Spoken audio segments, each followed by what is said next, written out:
Nikhil, this was the fear, right? This is exactly what we discussed when the first time we discussed, the boycott by Bangladesh. We said that this could snowball. How about others reacting in the same way? And here we are.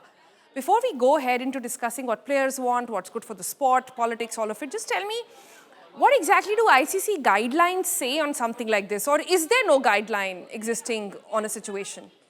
No, there's no guideline as such, Sonal, on what happens if a country has to decide not to play one particular encounter. It's happened in the past, but those were different circumstances. And for that, there was prior permission that was taken by the ICC. People refer to the 1996 World Cup, 2003 World Cup, even the 2009 T20 World Cup that happened in England. But on all those occasions, the difference was that either there were security concerns or there were diplomatic issues between the two teams. Here, that is not the case because, for one, you're playing in Sri Lanka and there is no security concern when it comes to Pakistan playing in Sri Lanka because they'll be playing the rest of the matches there. So that is out. Then the diplomatic issues that arise between two countries, that is not the case because Pakistan is not saying that they're playing India because they have an issue with India or their relations with India aren't great at the moment. That's why they are actually saying we will not play versus India because of what has been done to Bangladesh by the ICC. So in both these scenarios, I think this is going to be very tough to cut any sort of mustard with the ICC. And that's why I think the ICC will have to take a call. What typically happens here, the ICC board will have to meet, and that I reckon will happen probably post the T20 World Cup. For now, you might see a scenario where Pakistan doesn't play the India game, which means they give those 2 points away to India. Also, their net run rate takes a massive hit, and which will make it very difficult for them to progress through into the tournament. They might just be eliminated in round one, as it happened in the last World Cup. But be rest assured, the kind of step that they are taking, I think I can call it a misadventure at the moment because they are definitely going to be sanctioned monetarily as well as in terms of cricketing, logistics as well going forward because bilateral series will be hampered. Their own league in PSL will be hampered. And of course, as I said, monetary sanctions also coming their way. You're pretty confident that sanctions are going to come their way. But help me understand this. How exactly are Pakistan players seeing this? Well, we've only heard from the Pakistan captain, and he said, listen, we abide by what the government says and what the board is doing. But let me just put it into perspective what happens to Pakistan cricket. And two very important bits. See, Pakistan cricket at the moment is no match to India. Anyone who follows cricket knows that. Why is it that India has gone so far ahead and Pakistan is lagged behind, though at one time there used to be very close encounters between the two countries? That's because of the terror attack that happened in Pakistan in 2009, after which international teams stopped going to Pakistan. So for a decade and a half, they didn't have any international cricket being played in Pakistan. Now, slowly and gradually, they've come across that. They've started having international cricket return. The PSL has started. Now what you're risking is, you are actually, it's not, and you need to understand the context. It's not a fight between Pakistan and India. What Pakistan has done is actually fighting the rest of the cricketing world. Because what is the issue that they're not playing the India game? They're saying that you've done injustice to Bangladesh. Who did injustice to Bangladesh? Not India.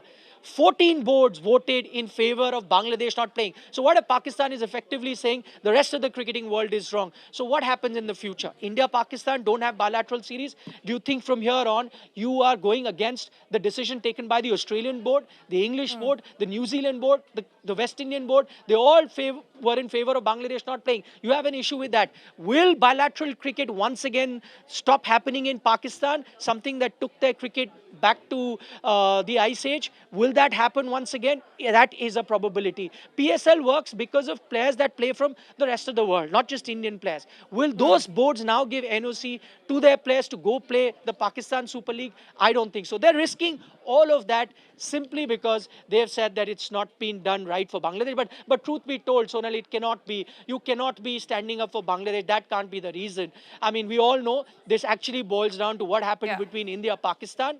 All things that went down in the Asia Cup, whether you didn't take the trophy, didn't shake hands. I think that is the crux here.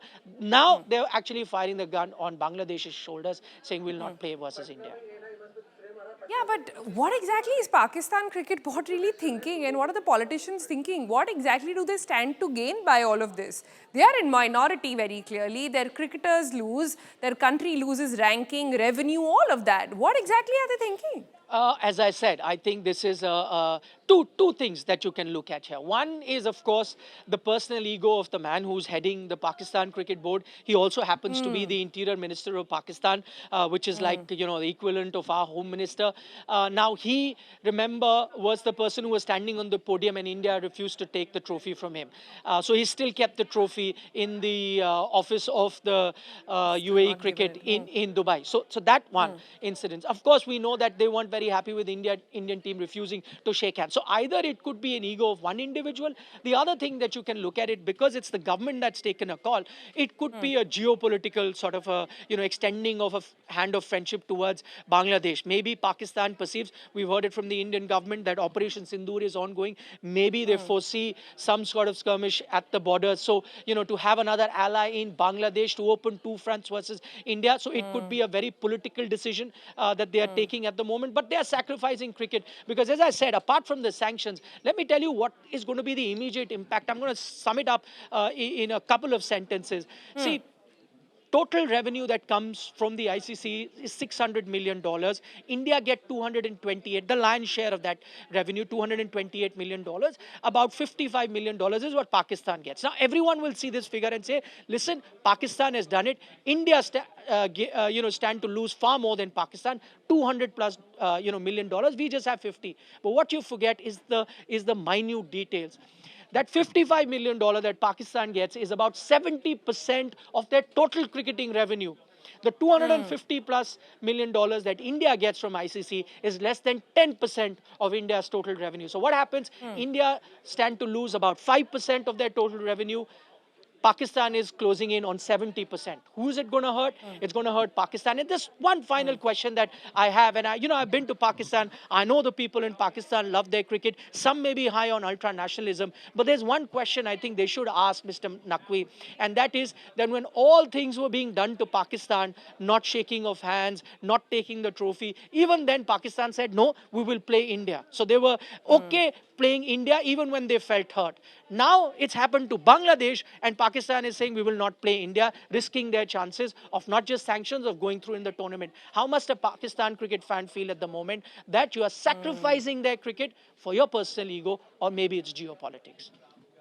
Yeah, but Nikhil, this is then clearly a case when the government is overruling a cricket board, overruling a cricket sentiment in the country of the players. What ICC can barely do anything. ICC can just confront the state, or it can't even do that, right? It can just punish, and in some form or the other, you're punishing the sport, aren't you?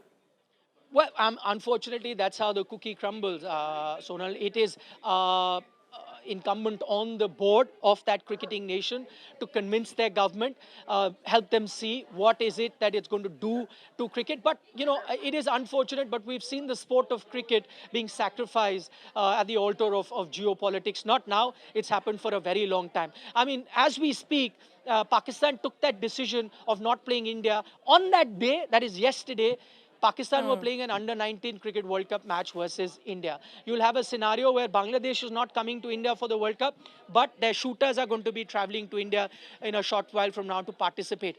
I must also tell you India's stance as well. India refused to go to Pakistan to play cricket, but India sent its bridge team, its squash team, in fact the Davis Cup team as well, traveled to Pakistan about a year and a half ago to play a tournament there. So I think it's only cricket because that grabs all the eyeballs, and politicians, like to make a statement, and that statement is only made when you get cricket involved. And so a lot of times you've seen cricket being used as an instrument of politics, and that's exactly what's happening in this case as well.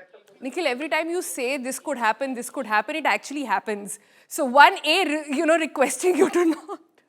I'm just hoping perhaps that it does not manifest itself in other ways as well. But last question I have, in a crisis like this, does it really expose the role ICC plays? Can it, at this point, like if say example of somebody who's an ardent, cricketing fan, what do they expect ICC to do at the moment? To sort of drive some sense into Pakistan, build consensus, or say, no, rules are rules? What exactly should ICC be doing in the interest of the game? Well, that's very interesting, Sonal. I must say, and I'm going to compliment ICC on that, they have exercised a lot of caution. If you look at that press release, they've exercised a lot of caution. They've been very patient. They were patient with Bangladesh as well.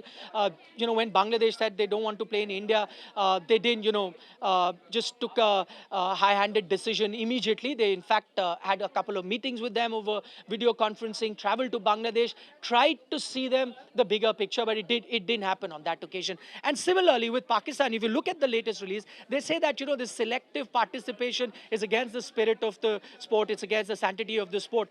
Towards the end, they say that we would like Pakistan to reconsider, see that it's going to be, affecting the sport that they themselves are part of. So still they would want some sort of U-turn from Pakistan, because that is to the benefit of the international cricketing community. And I think that's what they're trying to say. So maybe negotiations will be on, but in that circumstances, they cannot, or they don't have any sort of jurisdiction over a cricket board or a government of a country. So they can't take that call. And eventually, if Pakistan don't play India, then they'll have to take a hard call. And remember, ICC is not one individual. ICC is a collection of a lot of other cricketing boards. So I'm sure they're going to have a meeting just as they had in the case of Bangladesh, and everyone sits on the table and then votes what must be done to Pakistan for defying a board like that. Because what ICC wouldn't want is a bad precedent to be set, because from Yeah. here on, cricket could just go south and every team deciding who they want to play and who they don't.